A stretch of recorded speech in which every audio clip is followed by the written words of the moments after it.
Digging bullets from my own shoulder has become routine.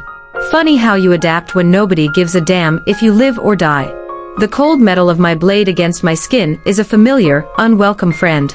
I bite down on a piece of leather, the taste of old sweat and dirt filling my mouth as I brace for the searing agony. The first bullet is lodged deep, nestled against the bone. My hand trembles, not from fear, but from the sheer exhaustion of it all. Another day, another fight no one will ever know I fought. Another wound I have to patch up in the dark, alone. A tear escapes, hot and traitorous, tracing a clean path through the grime on my cheek. I hate crying. It feels weak, a luxury I can't afford.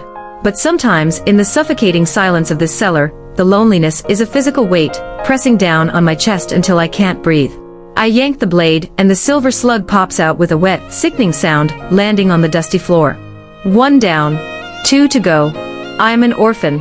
A stray left on the pack's border as a baby. Disposable. The warriors raised me, sure, but they taught me to fight, not to feel. They fed me, but never offered the warmth of a family. My life is a repeating cycle of violence and solitude. Patrol at dawn, school where I'm invisible, patrol again, dinner shift where I serve those who ignore me, then back to this cold basement to sleep. Repeat. Always repeat. It would just be great to feel connected to someone, I'd whispered to Jules earlier, after taking down 7 rogues by myself. He'd clapped me on the shoulder and said, "You're connected to us." A well-meaning lie. If I were truly connected, would I be down here, bleeding out on a dirt floor? The second bullet is easier, but the third is a nightmare. It's shattered, the fragments digging into muscle and sinew. My vision starts to swim. The blood loss is making me dizzy. A part of me, a small, tired part, whispers that I should just stop. Let the silver do its work. Let the darkness take me. It would be so much easier than facing another dawn alone. That's when the door crashes open. 4 alphas. Zion. Theo. The future of our pack. Their faces are masks of fury. They probably smelled my blood on their precious territory, and came to scold me for being messy.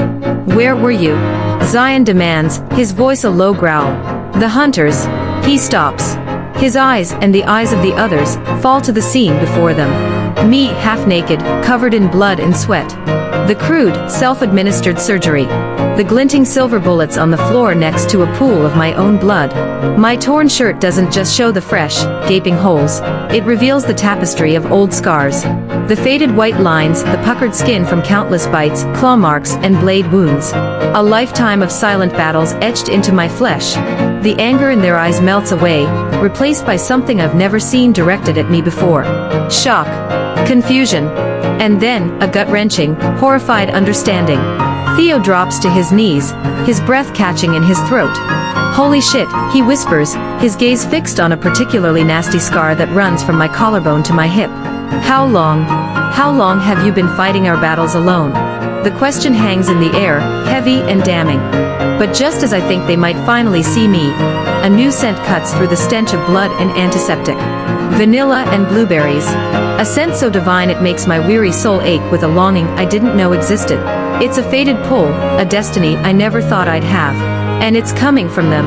All 4 of them. They are my mates. The very men who have stood by and watched me suffer in silence. The ones who never saw me, never cared if I lived or died. And now, destiny has played the cruelest joke of all. It has bound me to them, just as they are finally witnessing the full extent of my solitary agony. How can a bond be forged from a foundation of such profound neglect and pain? Can they ever heal the wounds they never even knew they were inflicting?